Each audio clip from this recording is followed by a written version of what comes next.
3, 2, 1. Here we go!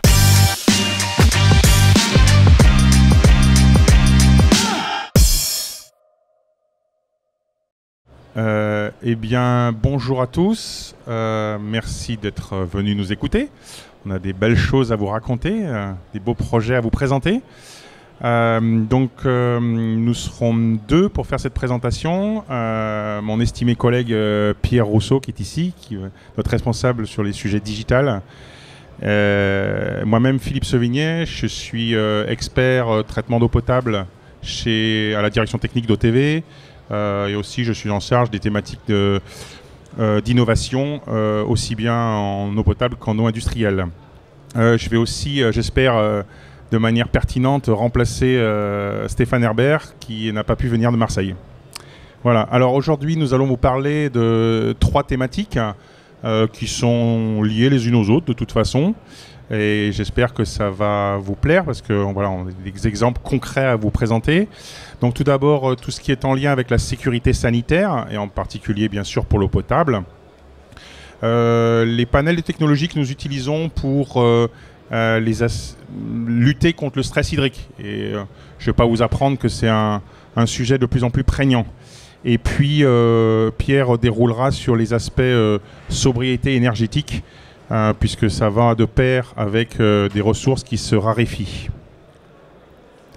Alors en ce qui concerne la sécurité sanitaire, axée précisément plutôt sur l'eau potable.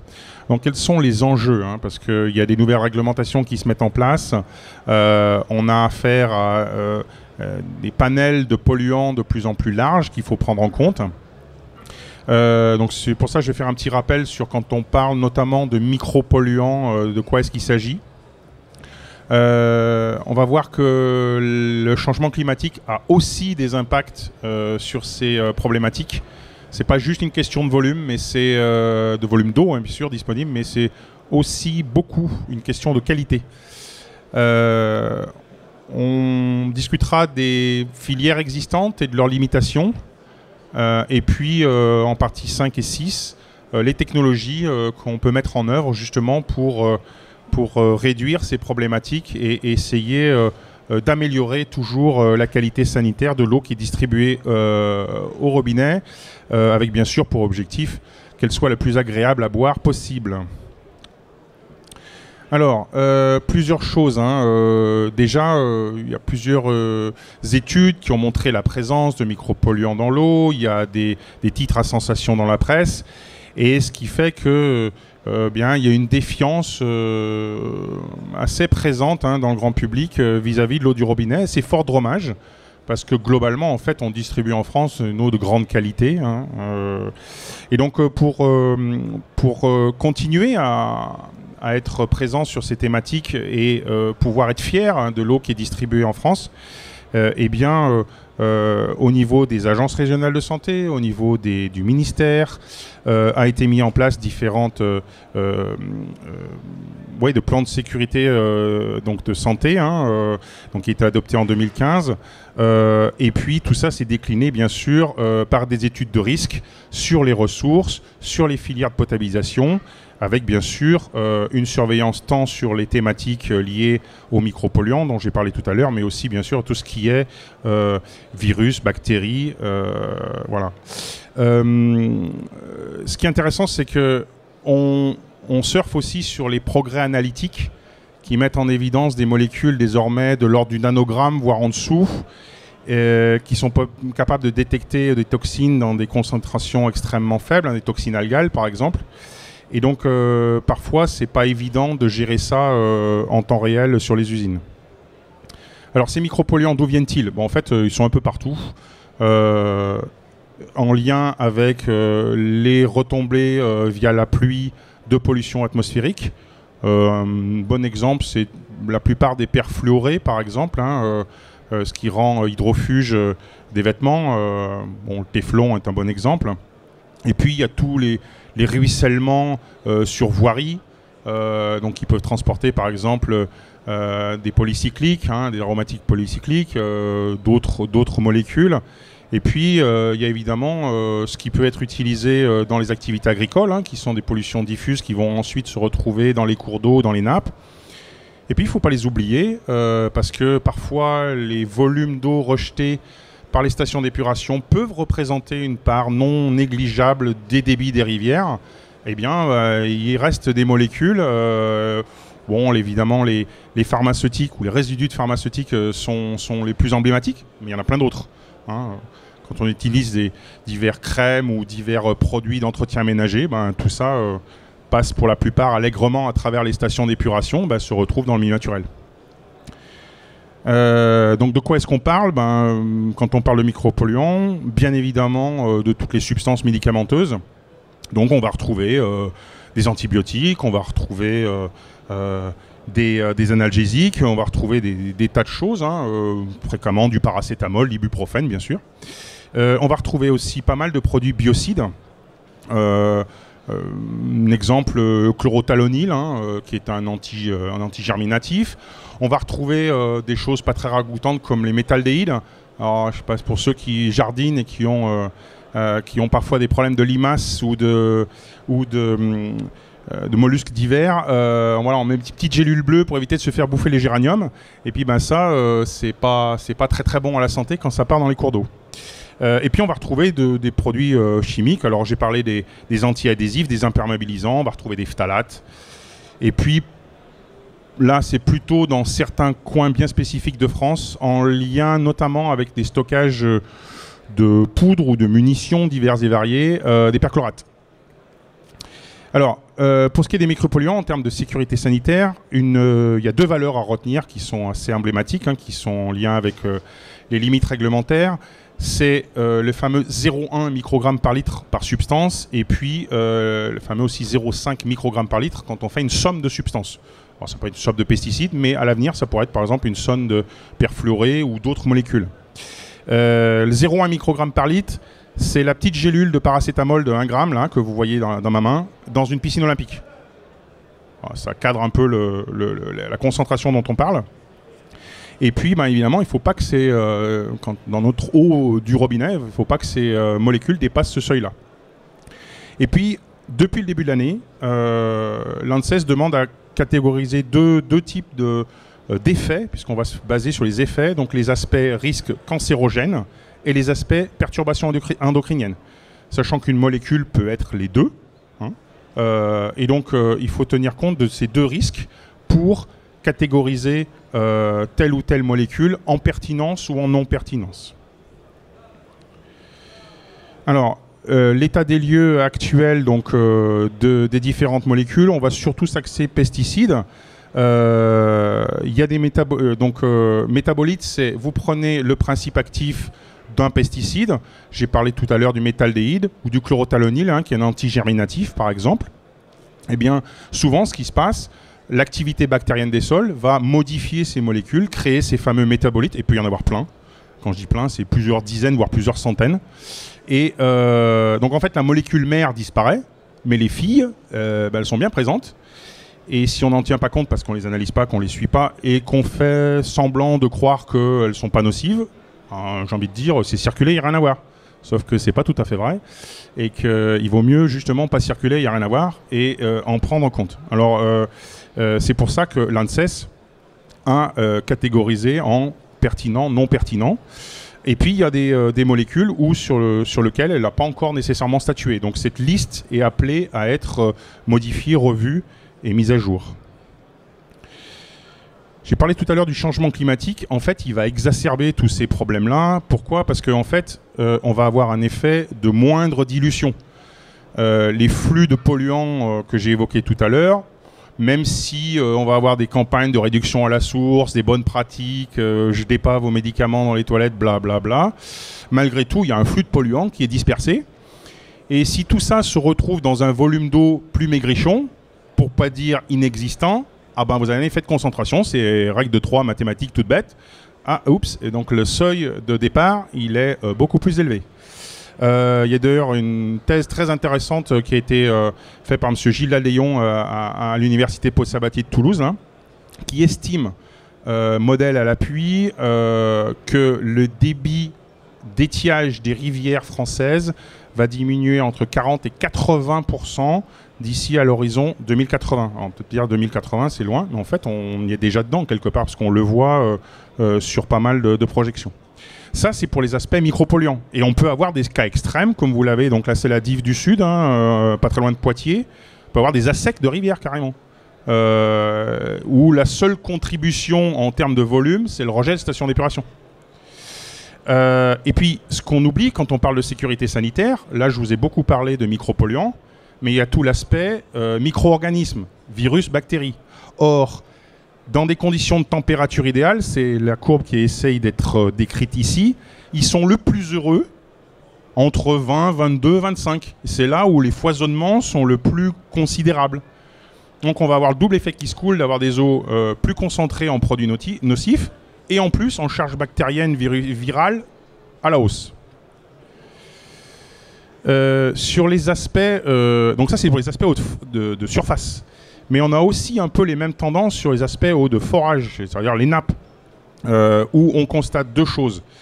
Une modification de la présence de la matière organique. Et ça, cette matière organique, elle va entrer en compétition avec les micropolluants quand on veut la traiter, l'éliminer. On va avoir fait des phénomènes de ressuyage des nappes plus prononcés, plus accentués, qui vont disperser encore plus ces molécules. Et puis, si on regarde les utilisations, cette fois sur des pratiques agricoles, on est quand même en France sur plus de 3 kilos de principes actifs de pesticides répandus à l'hectare. Bon, ben voilà, c'est ce qu'on met actuellement dans les champs. Et si on regarde la tendance, là vous avez deux cartes de France, donc 2010-2020, une décennie d'écart, donc en bas à droite, là. Eh bien, les niveaux de pollution des nappes proches, des nappes qui sont à moins de 100 mètres de profondeur, eh ben, ça s'est dégradé. Voilà. Donc on est sur une pente glissante dans la mauvaise direction. Ce qu'on voit aussi, par rapport à ces problématiques de traitement, c'est qu'en fait, on fait de plus en plus appel à des produits chimiques. Pourquoi ? Parce que les filières de potabilisation telles qu'on les utilise actuellement ont de plus en plus de mal à s'adapter. À titre d'exemple, ça c'est des données, parce que nos collègues suédois ont bien travaillé sur le sujet. La moyenne de la plupart des usines qui alimentent Stockholm ont vu doubler leur dose de coagulants au cours des 20 dernières années. Pourquoi ? Parce que sous les effets du changement climatique, la matière organique augmente. Il y a des effets ce qu'on appelle de brunification des ressources. Et ça veut dire qu'il faut doser de plus en plus fort de coagulants. D'où les monceaux de boue hydroxyde que vous voyez à côté. Et puis, les consommations de charbon, de plus en plus à la hausse. Alors évidemment parce que la réglementation pousse dans ce sens, en disant il faut les traiter. Mais aussi parce que on a des ressources qui sont, disons-le clairement, de plus en plus caca. Alors, les techniques pour traiter, justement, c'est parce qu'il faudra bien, quoi qu'on en dise, les traiter si on veut respecter la réglementation. S'appuie sur trois grands types de technologies qu'on peut mettre en œuvre. Donc, il y a tout ce qui fait appel au charbon actif, alors, sous forme de poudre, sous forme de grains, de micrograins. Tous les procédés d'oxydation ou d'oxydation avancée qui vont notamment faire appel à l'ozone, souvent, voire l'ozone avec des UV ou du peroxyde. Et puis, toutes les rétentions physiques, c'est-à-dire les barrières membranaires qui vont empêcher ces molécules de passer dans, j'ai envie de dire, du côté propre de la force et de se retrouver au robinet. Voilà les trois grandes techniques qu'on peut mettre en œuvre. Alors, la première, la plus utilisée, parce que quelque part c'est la plus facile à mettre en œuvre avec des technos existantes, c'est le charbon actif. Et le charbon actif, il sert à faire de l'adsorption. Donc c'est le scénario tarte à la crème, AD et non pas AB. La molécule, donc par les forces de Van der Waals, vient se fixer sur les pores du charbon. Elle n'est pas adsorbée, elle n'est pas métabolisante. Le charbon ne la digère pas. Okay. Alors, ces traitements, notamment charbon actif en grains, qui est communément utilisé depuis plusieurs décennies, mais elle a ses limites. Et ses limites, en fait, c'est que c'est un peu comme une éponge, ou comme le papier essuie-tout, il va ramasser les polluants, il va les adsorber, et puis au bout d'un moment, quand tous les pores sont remplis, quand toute la place disponible est pleine, eh bien, laisser l'éponge mouillée, elle essuie plus grand-chose. Donc, si on veut qu'elle continue à travailler, il faut la renouveler. Et donc c'est ce que vous avez sur la courbe, enfin le courbe bleue et la courbe verte. Courbe bleue, c'est l'entrée du système. La courbe verte, c'est un charbon qui était renouvelé, qui est tout neuf. Donc au début, vous avez quasiment 100% d'abattement. Il ramasse tout. Et puis au fur et à mesure qu'il se sature, eh ben, la courbe bleue et la courbe verte vont tendance à se rejoindre et vous avez au final quasiment plus de traitement. Donc on est sur des scénarios où il faut le renouveler. Qui dit le renouveler, il faut arrêter l'ouvrage, sortir le charbon, en mettre du nouveau à la place et recommencer. Alors ça va très bien quand on ne doit pas le faire trop souvent. Mais alors quand on est sur des molécules faciles, prendre une qui est interdite depuis très longtemps, l'atrazine par exemple. L'atrazine, globalement, vous renouvelez votre charbon tous les 3-4 ans, 5 ans, ça le fait. Sur des molécules telles que méthaldéhyde ou chlorothalonil, potentiellement c'est tous les mois qu'il faut le faire. Voilà. Et donc vu que c'est tous les mois, eh bien, c'est pour ça que depuis maintenant plus d'une dizaine d'années, on s'est penché et on a mis en œuvre des procédés où on vient renouveler le charbon en continu. Alors que ça soit dans des systèmes de décantation, c'est ce qu'on a mis au point au début des années 2000, donc chez Veolia ça s'appelle l'actiflocarbe, ou alors plus récemment dans des procédés qui utilisent du micrograin, où on va l'utiliser en lit fluidisé, où là pareil on peut prendre du charbon qui s'est saturé, le sortir du système et l'envoyer en réactivation, en régénération en fait, et mettre du charbon neuf, et ça de le faire en flux tendu, pour qu'on n'ait pas ce phénomène de dents de scie que j'ai décrit précédemment. C'est ça tout l'intérêt de ce genre de procédé, c'est d'éviter le dent de scie. Et donc d'être conforme une partie du temps et avec un fort risque de non-conformité quand on est proche du renouvellement. Donc le premier outil là, dont on a décliné ça en 2006 pour la première fois sur l'usine de Lucien Grand, pas très loin de La Rochelle, c'est l'actiflocarbe. Donc c'est un procédé qui est désormais très mature chez Veolia, on a plus d'une centaine de références. Son intérêt c'est qu'il peut s'ajuster aux variations de pollution. On va mettre au besoin, on a un accélérateur, un décélérateur pour la performance, et c'est ça tout l'intérêt de ce procédé. Et bien sûr, il va traiter toute une panel de problématiques, que ça soit aussi bien des métabolites de pesticides, que ça soit des perfluorés, que ça soit des toxines algales, des molécules qui vont donner des goûts et odeurs à l'eau, qui ne sont pas nécessairement dangereuses, mais qui rendent l'eau pas agréable à boire et qui font que y a des gens, ils achètent de l'eau en bouteille, tout bêtement. Et ça, on ne veut pas. Et donc, pour ça, cet outil, il est vraiment très intéressant, au point même que c'est un outil qui s'exporte bien. Sur la centaine de références, il y en a plus d'un moitié qui sont hors de France. Essentiellement en Amérique du Nord pour des traitements de pollution divers et variés industriels. C'est le cas à Hamilton au Canada. Et puis aussi, ça peut vous surprendre peut-être en Chine parce qu'ils ont des demandes sur leurs ressources d'eau de surface qui sont très basses en termes de COT, de matière organique, parce qu'elles sont polluées justement, dues aux activités industrielles. Et on commence à décliner beaucoup cette technologie en Chine. Alors, l'actiflocarbe, c'est un très bon outil, mais ça reste un procédé de clarification. Donc, il faut mettre du coagulant, du polymère, du microsable, c'est un actiflo. Et donc, tout ça, ça complexifie l'exploitation au jour le jour. Parfois, on n'a pas nécessité d'avoir un décanteur. Et c'est pour ça qu'on a mis au point un procédé qui s'appelle l'Opacarbe FL. FL, pourquoi ça ressemble à une tour? Le jeu de mots n'est pas génial, mais en tout cas, la géométrie est appropriée.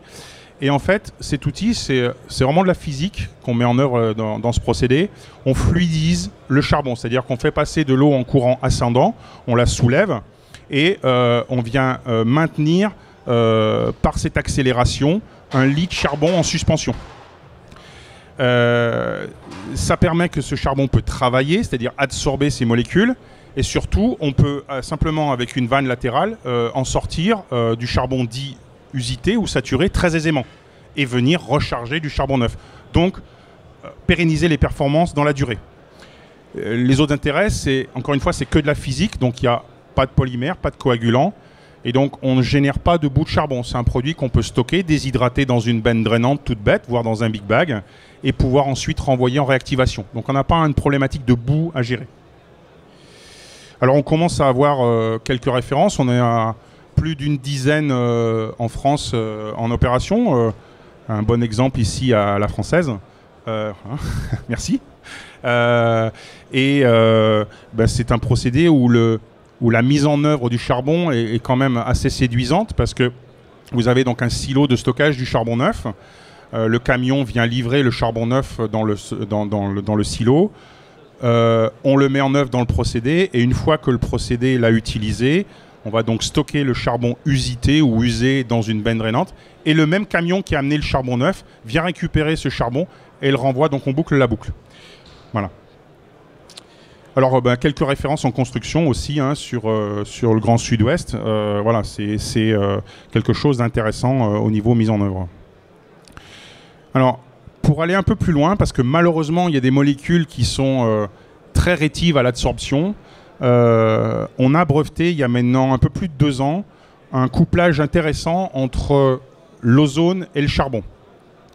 Pourquoi je vous ai peu parlé d'ozone? Parce que, en fait, l'ozone en potabilisation peut éventuellement créer des sous-produits, je pense aux bromates, qui évidemment sont réglementés, et donc c'est un outil à manier avec grande précaution.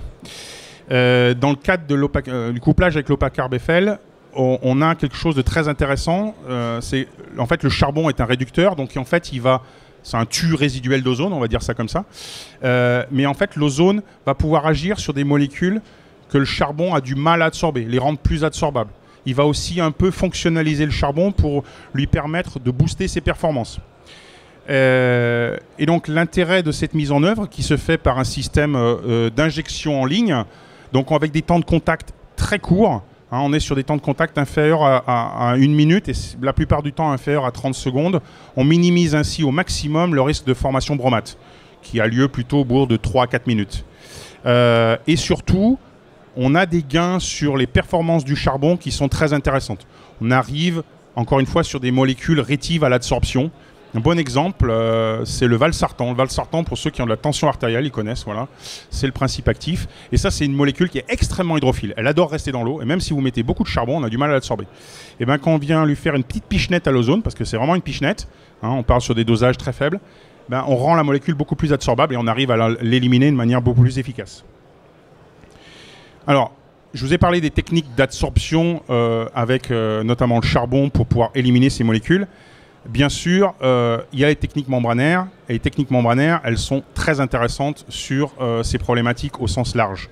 Pourquoi? Parce que, en fait, l'outil membrane, et notamment l'osmose inverse basse pression, ou l'osmose inverse, va permettre d'aller taper tout un panel de problématiques, que ce soit bien sûr des pesticides, leurs métabolites, mais aussi en même temps aller éliminer d'autres choses. Tout ce qui est évidemment problématique liée à la dureté de l'eau, matière organique, c'est une barrière virus, bactéries. Ça va permettre aussi d'éliminer des choses comme des perfluorés qui sont eux-mêmes très rétifs à l'absorption. Voilà, c'est un outil, je pense, assez idéal pour des ressources où on a du multi-difficulté. On a donc ici, vous avez la référence de Faris en Belgique. C'est à côté d'Ostende. On est sur des eaux de nappe assez polluées et avec tout un panel de difficultés. Et l'osmose inverse s'est imposé, j'ai envie de dire, techniquement à cause de toutes ces problématiques.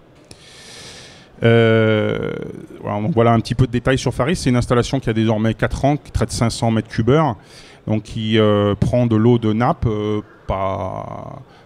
avec un pré-traitement donc par ultrafiltration pour enlever tout ce qui est matière en suspension et particulière. Et ensuite un affinage sur osmose inverse basse pression. Donc ici, vous pouvez voir que c'est excellent pour éliminer tout un panel de molécules liées à des rejets de stations d'épuration en particulier, parce que là, vous avez toute une liste de molécules qui sont en lien avec... il y a notamment le valsartan dans la liste, et c'est là où c'est intéressant. Alors, quand on parle d'enjeux sanitaires, il ne faut quand même pas oublier quelque part ce qui est le plus prégnant, et ce que souvent les gens ont tendance à passer un peu sous silence, ça reste quand même le traitement des pathogènes.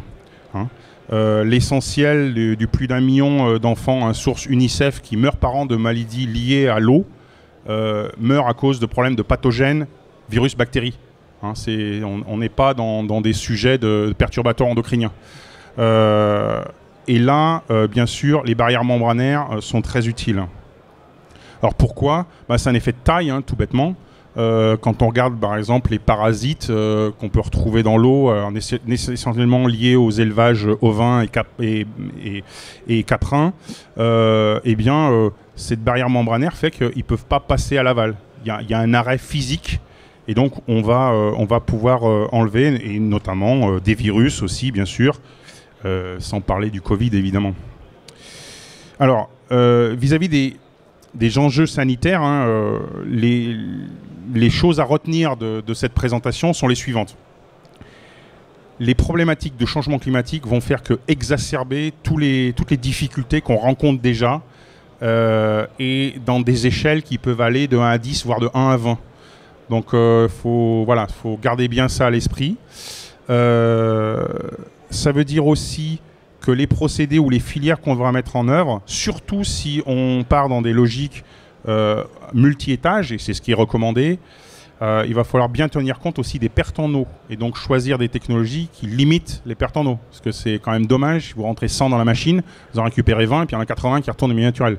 Bon, j'exagère un peu, hein, évidemment, mais voilà, il faut tenir compte de ça.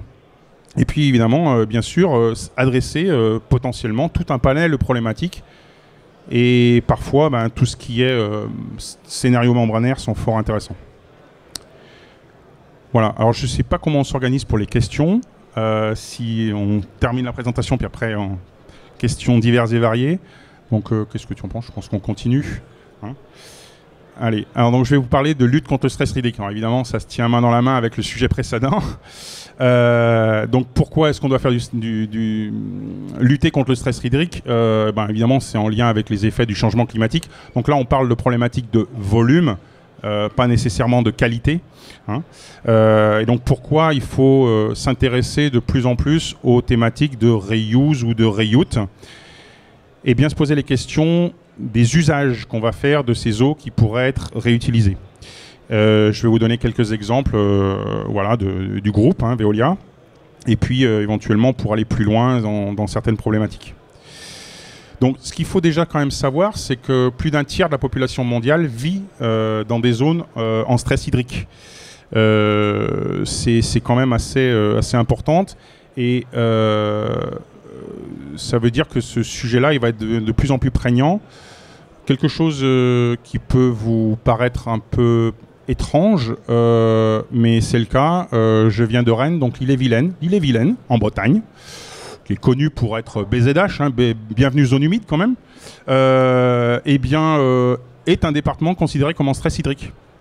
Et c'est pas une billevesée. L'année dernière, le département a importé de son voisin des Côtes-d'Armor, et heureusement qu'ils étaient là, pas loin de 8 millions de mètres cubes. Sinon, ça faisait pas la maille. Et donc, désormais, ces problématiques de stress hydrique, ça va se traduire comment? Ça va se traduire aussi par des impacts sur le développement économique.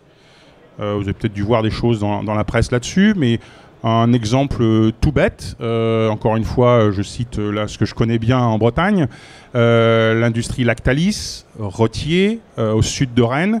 Vous avez la collectivité qui vient voir le plus gros site de pôle laitier de France, qui fabrique beurrerie, c'est Bridel, pour ne pas les nommer, qui vient les voir et qui leur dit l'an prochain, au lieu de m'acheter 600 000 mètres cubes, vous allez m'en acheter que 200 000. Et là, ils font « Oups !» Voilà. Donc, tous ces sujets-là, ils vont devenir de plus en plus prégnants, et il faut s'en inquiéter tout de suite parce que c'est des emplois à la clé. Alors, une carte de France pour vous montrer que la situation elle est de plus en plus prégnante, avec des départements français qui sont considérés comme en stress hydrique à intervalles réguliers tous les ans. Alors, les besoins, maintenant, quand on parle de reuse, c'est très bien. L'essentiel de ce qui est pour l'instant mis en œuvre en termes de reuse, c'est des usages de type agricole, c'est-à-dire que on va réutiliser des eaux sorties de stations d'épuration affinées pour faire de l'irrigation de culture. Mais il y a d'autres usages, et notamment en industrie, ou alors pour quelques rares cas de recharge de nappes, ou alors d'utilisation en titre d'autres process en ville. Alors, pour ce qui est de la France, en France, à retenir, on réutilise seulement 1% des volumes d'eau sortis de stations d'épuration. Vraiment pas grand-chose. Voilà, sachant que nos voisins sont déjà sur des valeurs beaucoup plus fortes et qu'Israël, pour ne pas les nommer, sont à 90%. En France, quasiment les 2 tiers sont pour de la réutilisation agricole. Hein. Les scénarios urbains sont minoritaires. Alors, il y a une réglementation qui se met en place et il faut bien distinguer. Alors, il y a la fameuse classe A, je vais y faire référence plusieurs fois par la suite. Il y a une réglementation européenne et une réglementation française. Les deux ne sont pas tout à fait raccords, elles ne sont pas du même moment. Mais ce qu'il y a à retenir, c'est ce que j'ai mis en encadré rouge. En fait, ce qui est le plus difficile à aller obtenir, c'est tous les aspects, et c'est là où je fais le lien avec la sécurité sanitaire, c'est tout ce qui est bactéries, virus, parasites. Parce que c'est là où on en demande des logs d'abattement hein, ou des valeurs résiduelles en E. coli qui sont extrêmement basses. C'est ça le plus difficile à aller chercher en fait. Pas nécessairement la DCO ou la turbidité. Alors, l'expérience de Veolia. Au niveau mondial hein, du groupe, voilà, on recycle un peu plus de 300 millions de mètres cubes par an, mais c'est au niveau mondial. En France, c'est peanuts. Alors, les usages, voilà, qu'est-ce qu'on veut faire quand on fait du reuse et quelle technologie on met en œuvre. Donc, bien sûr, c'est toutes les technologies d'affinage, soit des matières en suspension et des nutriments, azote, phosphore, hein, pour la plupart, des outils de désinfection, et on l'a vu que c'est quand même les pathogènes qui sont le sujet le plus difficile, et puis éventuellement les micropolluants. Quand on parle de recharge de nappe, vous doutez bien que si on souhaite le faire avec du reuse, vous ne voulez pas aller réintroduire dans la nappe des molécules qui ne devraient pas trop y être. Donc, on est sur des technologies multibarrières, plusieurs étapes de traitement. On va retrouver soit des étapes membranaires, soit des étapes de clarification, des étapes de désinfection. Et évidemment, quand on les cumule, on va aller du plus au plus. Alors, la réglementation européenne sur la CalETH, qu'est-ce qu'on peut faire avec la CalETH? Ça, je pense que c'est intéressant aussi, parce qu'en fait, il faut penser les sujets de reuse essentiellement par rapport à des usages. Ça ne sert à rien de dire je vais faire du reuse si derrière, quelque part, il n'y a pas de consommateur pour utiliser l'eau. Donc, la classe A, ça permet par exemple de faire du nettoyage de carénage de bateaux. Ça permet de faire du nettoyage de voiries, éventuellement des bassins récréatifs. De l'arrosage de serres horticoles, de la lutte contre l'incendie. Hein. On a, sans dévoiler, des divers projets potentiels sur le périmètre du bassin d'Arcachon pour, avec du reuse, faire des espèces de douves autour des stations d'épuration pour éviter qu'elles crament avec la forêt tout autour. Surtout si on a un beau méthaniseur au plein milieu. Et puis, de l'arrosage d'hippodrome, de golf, voilà. Alors, quelques exemples, parce que je pense qu'ils vont vous intéresser. Je vais vous promener là maintenant, qui est en place depuis un bon moment. Donc, à Euro Disney, à Marne-la-Vallée, on fait du reuse. Dans l'Île-de-France, n'est pas encore trop en stress hydrique. Ils ont des jolis bassins avec de l'eau sur lequel tout le monde peut regarder et apprécier, on va dire, les aspects décoratifs. Sauf que c'est un peu dommage quand tout ça devient tout vert parce qu'il y a encore pas mal de phosphore et qu'il y a plein d'algues et que ça se met éventuellement à fermenter, à pas sentir bon. Donc c'est pour ça qu'on a mis en place une filière où on va pousser le traitement. Donc c'est une technologie de bioréacteur à membrane, hein, MBR, un biocep pour pas le nommer, qu'on va complémenter avec une coagulation, flocculation avec un réactif chimique coagulant qui vient piéger le phosphore, l'enlever de l'eau, parce que c'est lui qui est la cause principale des foisonnements d'algues. De l'UV, ça c'est pour stériliser l'eau hein, le plus possible, enlever les pathogènes, et une petite pichenette de chlore pour s'assurer que quand il y a des pigeons et autres qui reviennent faire caca dans les bassins, qu'on ne réensemence pas trop les bassins. Voilà. Donc ça c'est en fonctionnement, ça produit ou ça traite 2500 m3 par jour. Donc voilà la filière, hein, bioréacteur à membrane, coag-floc avec un tamisage, UV et chloration. Un autre exemple, Tarragone, de l'autre côté des Pyrénées. Donc là, c'est des usages industriels, essentiellement pour centrales thermiques au gaz. On est sur une station d'épuration, tout ce qui est plus classique avec bois activé. et qu'on vient complémenter avec une technologie de clarification, l'Actiflow, de la filtration multimédia, donc c'est sable et anthracite, hein, il y a une seule étape de filtration. Et ensuite, de l'osmose inverse basse pression. Pourquoi ? Parce qu'il faut alimenter les tours aéro-réfrigérantes. Il faut de l'eau la plus douce possible. Hein. Vous évitez de faire des dépôts calcaires dans les échangeurs. C'est une installation qui est en fonctionnement depuis 2011 et qui traite pas loin de 20 000 m3 tous les jours. Un autre exemple qui va, je pense, vous intéresser. J'y ai passé un peu de temps quand même, notamment lors de la phase de mise en route. Alors ceci explique peut-être cela. Là, on est sur un rayon. Donc Parker, c'est au sud de Denver. On est au bord des montagnes rocheuses, une zone à fort développement économique. De la population qui est en croissance quasiment à 2 chiffres depuis plus d'une vingtaine d'années. Et des ressources en eau limitées. C'est une zone semi-aride pour ceux qui ont visité l'Ouest américain ou qui ont vu des films. Voilà, je pense que vous avez l'image. Sur la photo, là en bas à droite, on voit les montagnes rocheuses avec la neige. Mais il n'y a pas beaucoup d'eau, mis à part ça. Et donc là, sur l'usine de Parker, qui traite quand même 50 000 m3 par jour, en fait, la station, donc là c'est l'usine d'eau potable, d'accord, avec une étape de clarification, réacteur charbon et membrane. Mais en fait, le beau réservoir que vous voyez là en photo, 80% du volume d'eau qui se retrouve là-dedans, c'est de l'eau sortie station d'épuration. Je répète, 80% de l'eau qui est dans le beau réservoir qui alimente ensuite l'usine d'eau potable, c'est de l'eau sortie de la station d'épuration. Et donc là, vous avez la belle boucle qui tourne en rond. Et donc, les gens de Parker, c'est quand même pas loin de 200 000 habitants, boivent de l'eau qu'ils ont quelques jours avant. Quelques semaines avant plutôt. Voilà. Un petit exemple de reuse aussi local, j'en ai parlé tout à l'heure avec le CIBA. Donc là, on est sur une sortie de station d'épuration à Biganos. Et là, l'objet, c'est de traiter les micropolluants, d'affiner l'eau au niveau pathogène, bien sûr, et de permettre de rendre une eau avec une qualité A, voire A+, pour de l'usage d'arrosage de parterres pour la collectivité, voire de serres horticoles et autres.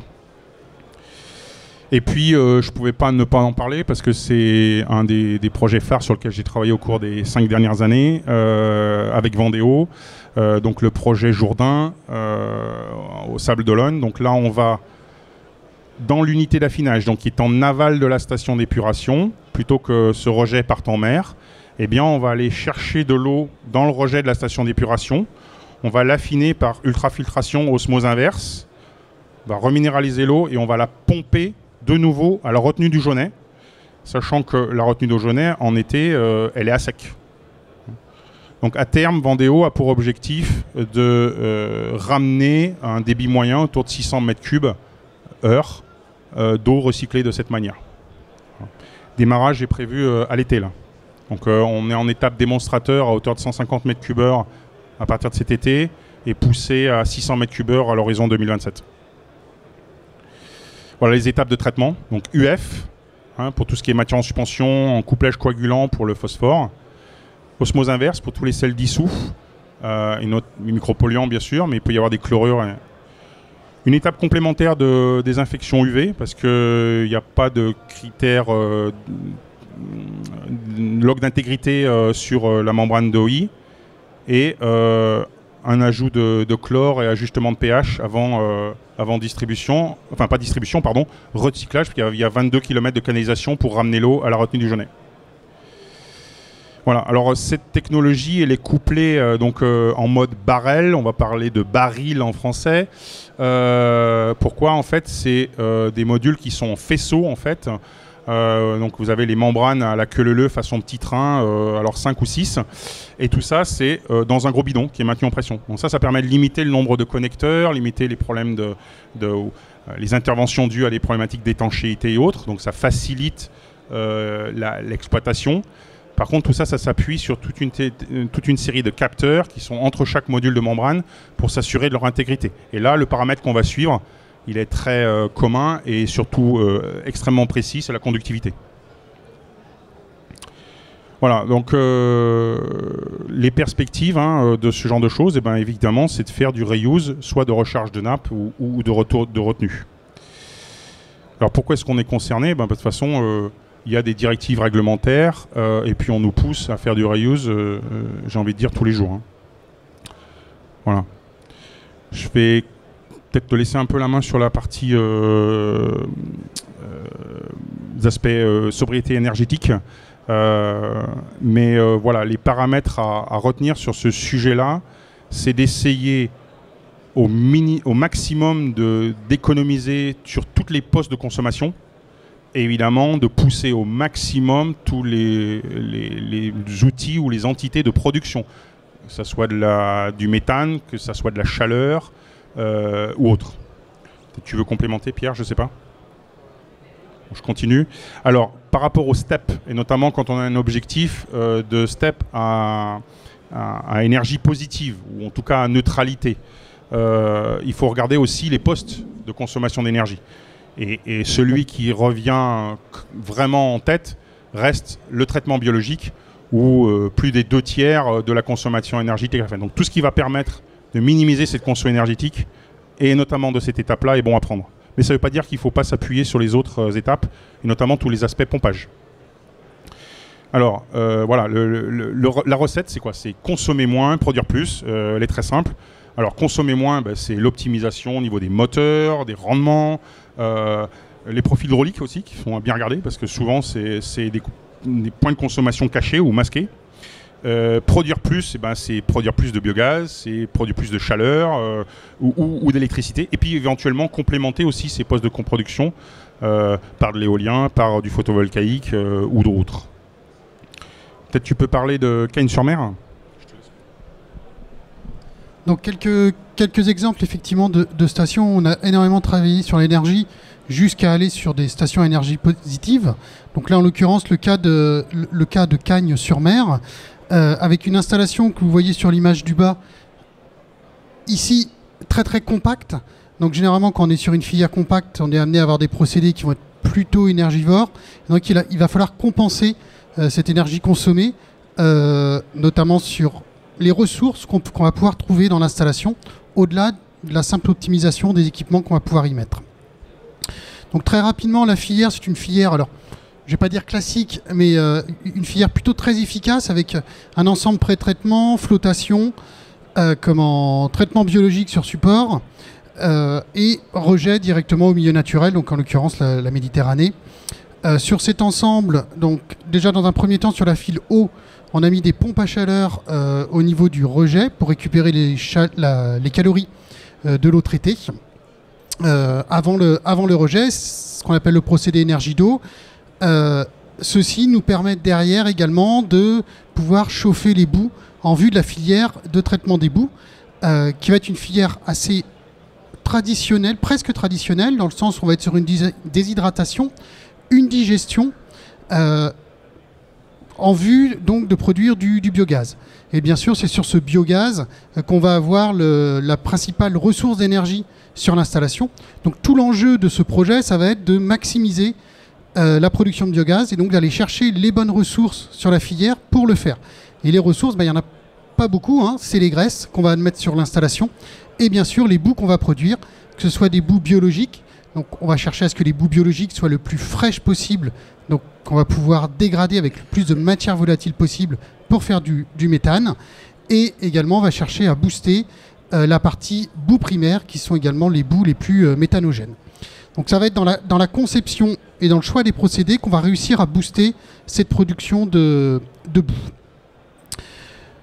Donc c'est ce qui est résumé ici effectivement. Donc on a un certain nombre de ressources et notamment les graisses et les boues. Et c'est ces boues qu'on va digérer et produire un maximum de biogaz. Donc là vous voyez le bilan global de la filière. Donc je vous parlais du biogaz. Aujourd'hui on est sur 10,5 gigawattheures par an de biogaz produit pour une installation qui va consommer globalement 8,7 gigawattheures par an. Donc il y a eu un gros travail d'optimisation sur la file eau aussi, donc sur la partie bleue, de façon à aussi sélectionner, sur la file eau ou la file boue, hein, mais de façon à sélectionner des équipements qui vont être faiblement consommateurs d'énergie, donc notamment les sécheurs basse température. On a plutôt tendance à avoir des sécheurs où il faut apporter énormément de calories pour sécher les boues. Là, on va être sur du séchage basse température. on va récupérer le plus de calories possible sur la filière. Donc ça, c'est au niveau des moteurs. Voilà, vous allez dans une salle où vous avez les surpresseurs, l'air est extrêmement chaud, et là vous avez de l'air environnant, vous pouvez récupérer, vous avez des calories qui sont potentiellement perdues. Ça va être l'air des sécheurs, et bien sûr la chaleur des digesteurs, puisque on a des gros volumes de boue qu'on chauffe. Donc ces boues, quand elles ressortent du digesteur une fois digérées, elles ont encore un pouvoir calorifique, elles sont toujours chaudes, aux alentours de 35 degrés, et donc on peut toujours récupérer cette chaleur pour notamment, par exemple, préchauffer les boues fraîches qu'on va admettre dans le digesteur. Donc c'est vraiment une réflexion globale sur où sont les points, les ressources potentielles d'énergie sur l'installation. Autre cas, le cas de Tours. Alors Cagnes, c'était une installation neuve, donc là on peut vraiment réfléchir sur toute la filière. Cas de Tours, c'est une installation qui est existante, donc il n'est pas question de toucher à l'installation, elle fonctionne très bien. Donc là on va plutôt travailler sur les équipements, et on va travailler sur du renouvellement d'équipements, avec des vraies stratégies de renouvellement, de changement d'équipement, d'adapter l'équipement à la bonne charge arrivant sur la station. Donc ça c'est valable pour les surpresseurs par exemple. Faire en sorte donc de passer de turbocompresseurs qui n'ont quasiment pas de plage de variation à des surpresseurs qui sont mieux dimensionnés.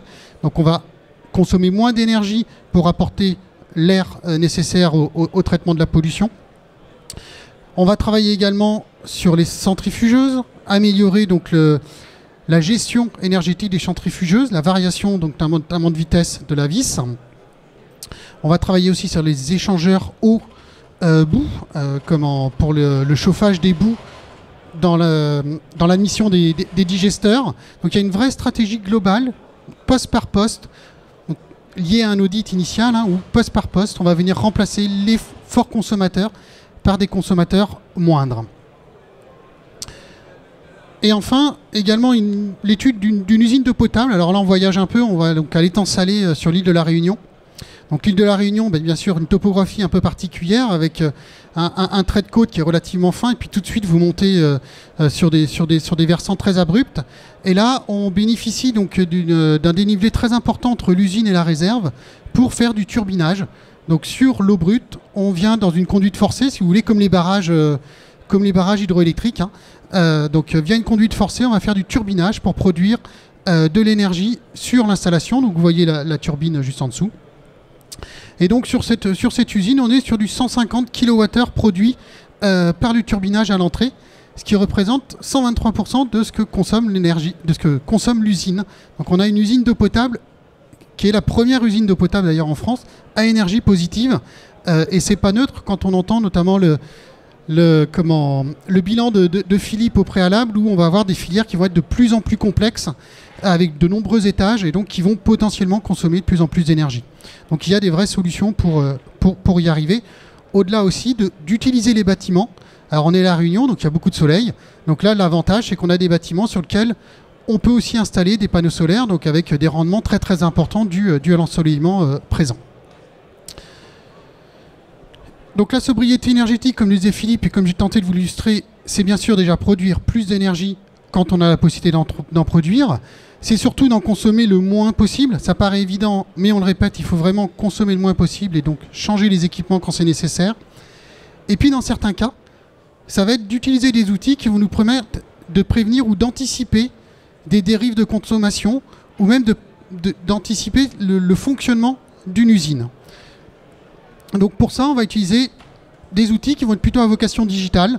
C'est relativement nouveau dans nos métiers historiques de traitement de l'eau, de faire venir le digital dans nos installations. Avec deux approches que j'ai essayé d'illustrer ici, qui est une approche purement curative. Donc on constate qu'on a une dérive, qu'on consomme de plus en plus, ou on trouve qu'on consomme trop, et donc on va commencer à regarder quel régime on peut mettre en place, et donc on va analyser poste par poste où est-ce qu'on consomme et qu'est-ce qu'on peut faire. Donc là, c'est ce qu'on appelle une solution énergicaire. La deuxième, et en fait ça reste la meilleure des solutions, c'est surtout d'anticiper et de prédire ce qui va se passer, puisque la meilleure sobriété énergétique, finalement, c'est l'énergie qu'on ne consomme pas et qu'on n'a pas besoin de consommer. Une nouvelle fois, c'est bête de le dire. Et donc, on va utiliser des doubles des installations pour pouvoir prédire justement comment va évoluer l'installation et comment on va pouvoir l'optimiser. Donc, tout d'abord, l'approche curative que vous pouvez voir ici. Donc, pour une approche curative, je vous le disais, dans tous les cas, la base, c'est de mesurer. Parce qu'on peut se dire, on veut réduire notre consommation d'énergie, mais si on ne sait pas d'où on part et ce qu'on peut réellement optimiser, ça reste un vœu pieux. Donc on n'arrivera jamais à mettre un plan d'action en face. Donc il faut toujours d'abord mesurer. Donc on va compter l'énergie qu'on consomme sur nos installations, sur nos équipements, via un plan de comptage. Derrière, on va le suivre au travers d'indicateurs clés, c'est-à-dire qu'il faut savoir quelle est notre référence. Est-ce que notre référence également est bonne par rapport à d'autres installations? Est-ce qu'on est bon, est-ce qu'on n'est pas bon? Pour savoir se jauger et jauger l'effort qu'on doit faire. Et après, on aura des modules qui vont nous accompagner dans l'aide au pilotage, c'est-à-dire interpréter les courbes qu'on peut voir. Très concrètement, je vais vous montrer ce que c'est. Donc là, on est sur du tableau de bord. Donc on voit des indicateurs macro sur des consommations d'énergie. On est sur une station d'épuration et on a les gros consommateurs qui sont catégorisés. Donc c'est les différentes couleurs que vous voyez, le bleu, le vert, le jaune, le orange. Et ce qui va nous intéresser, c'est pas tant la taille de la barre. Ce qui va nous intéresser, c'est plutôt l'évolution des tailles de chaque barre. Et si on regarde en l'occurrence à un moment donné le carré jaune, vous voyez que sur la deuxième colonne, le carré jaune, sa proportion est beaucoup plus importante que sur les autres colonnes. Donc il va falloir se dire, là on a un indicateur qui nous dit qu'attention, il y a un truc à faire, il faut que j'aille voir ce qui se passe. Et quand on va aller voir ce qui se passe, on va avoir beaucoup plus de détails. C'est ce que j'ai représenté ici sur cette illustration. Donc là, en l'occurrence, c'est un poste de pompage. Alors quelque chose de très bête sur une station d'épuration, un poste de relèvement, hein. La première partie sur la gauche, premier bloc de graphique sur la gauche, c'est ce qu'on observe. C'est le carré jaune, il est plus gros que d'habitude. Pourquoi il est plus gros? Donc on va dans le détail et on voit qu'effectivement, de temps en temps, on a des pics beaucoup plus importants que ce qu'on devrait avoir. Est-ce que ça se voit bien sur la télé? Je pense. Vous avez également des courbes, ici, des lignes droites, qui sont nos lignes de référence. Voilà, on sait que c'est la ligne de référence. On a une ligne moyenne, on a une ligne très forte, où là, quand on est au-dessus, c'est qu'il y a un problème. Et on a une ligne jaune qui est très basse, où là, si on est en dessous, c'est vraiment super. Donc quand on va avoir ce profil-là, qu'on va être alerté sur ce profil-là, on va déclencher une action curative. Donc on va aller voir sur site ce qui se passe. Et là, en l'occurrence, c'était juste le corps, la volute d'une pompe qui était encombrée de chiffons. Donc on nettoie et il n'y a pas de souci. Et on arrive sur le bloc du milieu où on voit que globalement, l'ensemble des histogrammes verts ont quand même beaucoup baissé.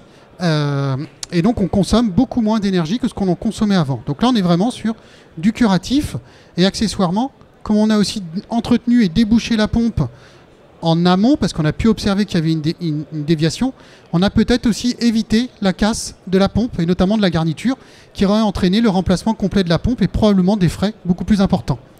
Donc voilà, cette approche curative a plutôt des effets bénéfiques aussi en termes de prévention. Deuxième outil qui va s'appuyer toujours sur la mesure. Une fois qu'on mesure exactement ce qui se passe, on va essayer de le représenter pour anticiper ce qui va arriver demain. Donc là, c'est ce qu'on appelle le jumeau numérique, avec deux approches. Ce sont les approches de gauche et de droite, le noir et le blanc. Le noir, c'est une approche purement statistique. Donc vous regardez vos entrées, vous regardez vos sorties, et vous faites des courbes de régression, voilà, des stats. Mais vous n'avez pas de notion de process derrière. Ça ne s'appuie pas sur du process, sur du savoir-faire. Le blanc, donc c'est très rapide, le noir très rapide à mettre en place. Généralement, c'est peu cher. Ça s'appuie sur de l'historique de vos installations. Par contre, en termes de prédiction, ça ne pourra prédire que ce qui s'est déjà passé sur une installation. Le blanc, la pièce blanche du puzzle, c'est ce qu'on appelle quelque chose de très très descriptif. Très très descriptif. C'est-à-dire qu'on va modéliser exactement les procédés qui ont lieu dans l'installation. Sur une usine d'assainissement, on va modéliser la bactérie qui va venir dégrader la particule de DCO, qui va dégrader l'azote en prenant de l'oxygène et qui va rejeter du N2. Ce modèle-là, il est plutôt long à mettre en place, mais il est extrêmement bien documenté. C'est l'expertise que nous, on peut avoir en tant que Veolia, ou l'expertise mondiale même d'ailleurs, pas forcément notre science à nous. Donc c'est extrêmement bien documenté, c'est très robuste, c'est-à-dire vous êtes capable de prédire quasiment toutes les situations. Par contre, ça peut être un peu long à mettre en place puisque ça décrit exactement une installation. Donc on fait le choix et le pari de partir sur un peu un mix des deux, où on va apporter donc quelque chose de très descriptif qui est notre savoir-faire, notre expertise, dans un modèle dans lequel on va venir mettre un petit peu d'optimisation par l'intelligence artificielle sur les postes, on a besoin d'être le moins descriptif possible. C'est ce qu'on appelle donc un jumeau numérique. Ce jumeau, il a pour principe de décrire exactement ce qui se passe dans les procédés. Il doit pouvoir s'appliquer sur n'importe quel type d'ouvrage, qu'on ait construit ou pas. C'est ça notre idée aussi, c'est qu'on puisse apporter notre expertise sur des choses qu'on ne construit pas également, et optimiser avec de l'apprentissage par intelligence artificielle. L'avantage de tout ça, c'est que ça va être plus rapide à mettre en place et vous allez pouvoir piloter au plus juste vos besoins énergétiques sur les installations. Alors très concrètement, comment ça va se passer? Vous allez en permanence ici mesurer des paramètres qui vont être caractéristiques d'une installation. Donc là, sur une boue activée en station d'épuration, on va mesurer l'oxygène, on va mesurer l'azote, le redox. On va envoyer ça dans le jumeau numérique. Le jumeau numérique va faire des scénarios, comme fait Météo France. Elle fait des scénarios, et à un moment donné, on regarde le scénario qui est le plus probable. Et on va sortir le scénario le plus probable. Et ce scénario le plus probable, on va regarder les paramètres qu'il faut mettre en place pour arriver sur ce scénario le plus probable. Et on va redescendre les paramètres sur l'automate. On a un mode pilote automatique, comme vous pouvez avoir sur n'importe quel avion de ligne aujourd'hui. C'est un pilote automatique. Donc on met ce genre de pilote automatique maintenant sur les installations d'épuration. Je vais directement aller sur quelques références pour vous montrer que ce n'est pas juste une vue d'esprit. Aujourd'hui, donc ça s'applique à des tailles de stations différentes. On va aller croissant. Donc une première en Irlande du Nord, 47 000 équivalents habitants. À chaque fois, l'objectif, il est quasiment tout le temps le même. C'est je cherche à optimiser mes coûts opérationnels, réduire mon énergie.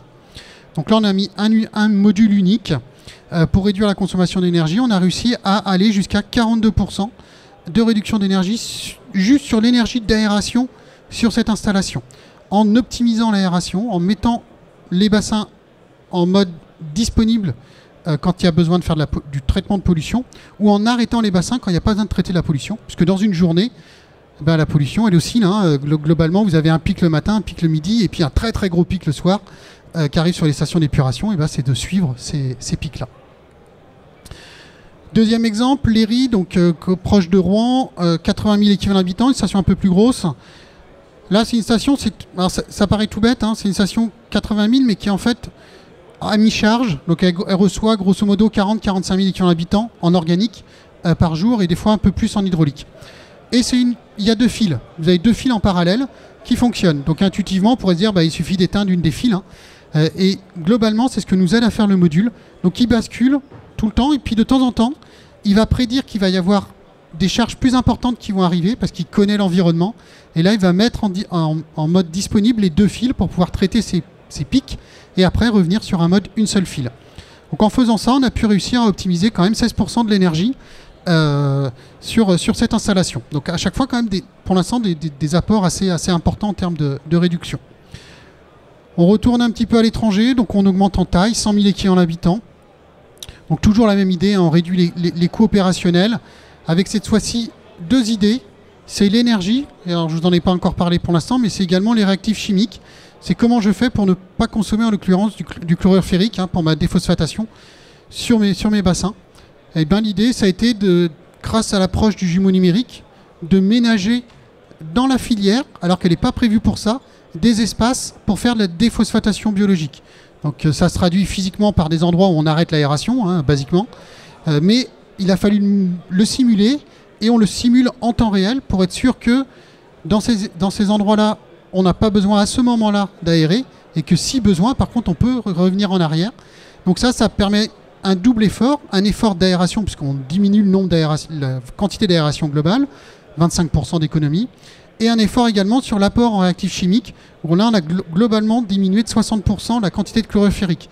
Ouais, parce que sur nos installations, mais comme on fait partout, généralement on règle la pompe de dosage, et puis après c'est du 24-24, ou c'est sur le débit entrant de l'usine, mais pas sur le flux de phosphore qui arrive dans l'installation. Voilà. Donc on essaye à chaque fois d'ajuster au plus juste, aux besoins, les consommations. Et voilà, une nouvelle fois, donc là sur une step beaucoup plus grosse cette fois-ci. Donc vraiment le jumeau numérique peut aller de petites installations sur jusqu'à des très très grosses installations. Donc là 700 000 équivalents habitants en Pologne. On est sur du 25% réduction des coûts d'énergie, et à chaque fois en jouant vraiment sur la partie aération sur les pompages internes, donc la recirculation des boues notamment. C'est comme ça qu'on arrive à optimiser nos consommations d'énergie. Voilà, on a un peu dépassé le temps, je pense, mais si vous avez des questions, on est à votre disposition avec Philippe. Et on est également sur le stand, donc vous pouvez aussi passer nous voir si vous avez envie de vraiment poser beaucoup de questions. Merci beaucoup.